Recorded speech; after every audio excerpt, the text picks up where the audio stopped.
Hey guys, it's Scott with Scottie B Cards, and in this video, I want to look at the top rookies in 2023 Topps Chrome.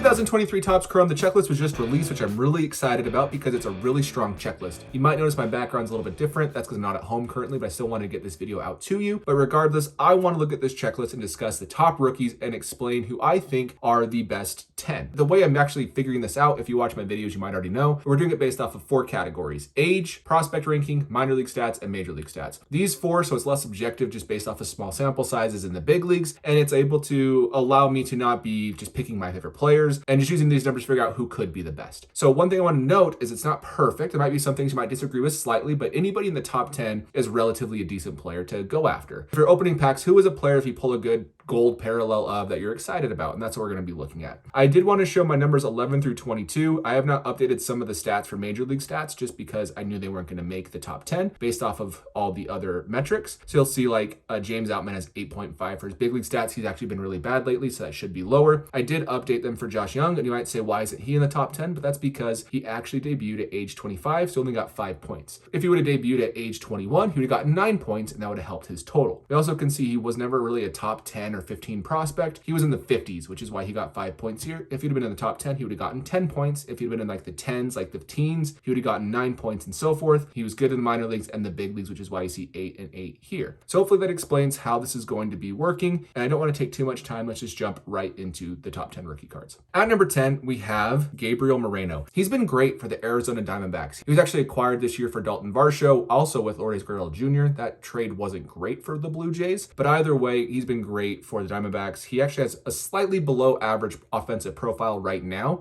but he's been great defensively, and his offensive profile is decent for a catcher. He is only 23 years old. He was a top 15 or so prospect, and let's go look at his stats real fast. You'll see 1.5 WAR so far this year with an OPS plus of 81, 100 being league average, so slightly below league average. If we scroll down, we'll see his minor league stats. He had an 844 OPS in the minor leagues, 310 batting average, and decent pop. His slugging is significantly lower, 120 points lower-ish, and that's why his OPS is so much lower, but he will find that as he's in the big leagues, in my personal opinion. So that is currently who I have at number 10. At number 9 is a little bit more controversial, probably my most controversial pick on the list, and that's Michael Harris. You might say, why is Michael Harris so low? And that's just because he didn't have a great prospect ranking. He was actually only in the 40s or so, and that's the primary reason. On top of that, this list is just really good. A lot of really young players who are top 10 prospects graduated, and the great thing about this Topps Chrome set is they aren't doing short prints of these players. So all these players are cards you can pull out of a blaster box relatively easily versus having to go for a super short print that is really hard to find. But with Michael Harris, we'll see he is 22. He was a 40-ish prospect, decent minor league stats, 7.5, and his major league stats, I have an 8. I think that was a little bit generous, but we can look at his stats right now and we can see that he has regressed a little bit since last year. Last year, he was worth around 5 WAR and he won Rookie of the Year, as you can see. But this year, he went from a 133 OPS plus guy to a 95 OPS plus guy. I gave him a higher number, and that's because he's been playing really good as of late, and these numbers are turning around, and he's having a good month of end of June, early July. So I gave him a little bit higher number along with his body of work from last year, which is why I have him there.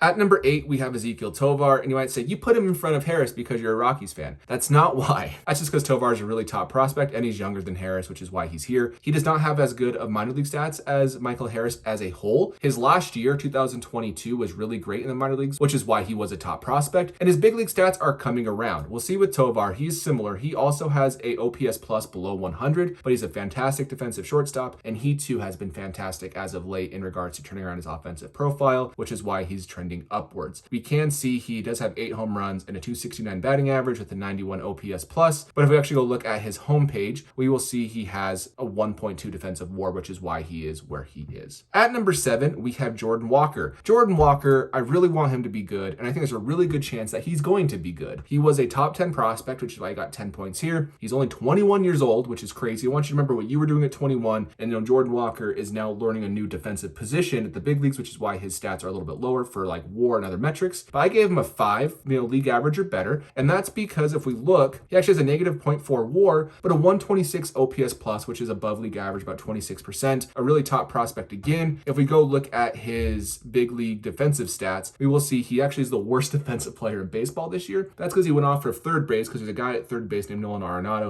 he's not going to play over and was put in other positions, I believe primarily left field or right field, one of the two positions. That is why Jordan Walker is there. I still think a lot of people are high on Jordan Walker, and I think his cards will be some of the highest, but I want to be true to this list, and if he never figures out a defensive position, he might not ever have a ton of value if he's just having like a 120 to 130 OPS plus and not a really great position, but he's a great offensive player and with a ton of power potential, so that's why he is here. At number 6, we have Francisco Alvarez. He is a catcher for the Mets, and Francisco Alvarez, let's go look at his stats real fast. We will see he is exactly league average, OPS plus about league average right here. It's worth 0.5 WAR, so nothing too crazy, but he does have great stats from the minor leagues. If we scroll down, we'll see right here, 913 OPS, 273 batting average with significant power. And for that purpose, I do think his offensive profile will translate, and he's been slow lately, but he's been one of their better hitters consistently. But we can see Francisco Alvarez, he's only 21 years old. He was a top 10 prospect as well. Minor league stats, I gave him a 7.5 because they were really good. And his big league stats, I gave him above average at 5.5 because he has 0.5 WAR. And on top of that, he's a catcher, which is great. So that's why he has 8 total points, which is actually really high. It's just there's a lot of good players on this list. Next up at number 5, we have Riley Green. This one might surprise a lot of people, but Riley Green is young, 22 years old, top 10 prospect. Minor league stats are good. Big league stats are also good. Pretty simple. We're not spending a ton of time on Riley Green. We can see a 1.6 WAR, 125 OPS plus. He's been hurt lately, but coming off of the IL right now. I would show you his minor league stats, but there's not much to show. They're just really good, and his big league stats are reflecting that as well, with being 25% better than league average and being a solid player for the Tigers. So that's why I think he will be chased as well. Then we have Anthony Volpe. He is an interesting player, right? He's 22, top 10 prospect as well. Look at this. Look at all these top 10 prospects, which is crazy. 7.5 for minor league stats. They were good, not like breathtaking, but they were good and above average for sure. And his big league stats, I gave him a 7. That's because he has 1.9 WAR, because he's good on the base paths, he's good defensively, and he's actually figuring it out and really turning it around right now, which makes sense because it's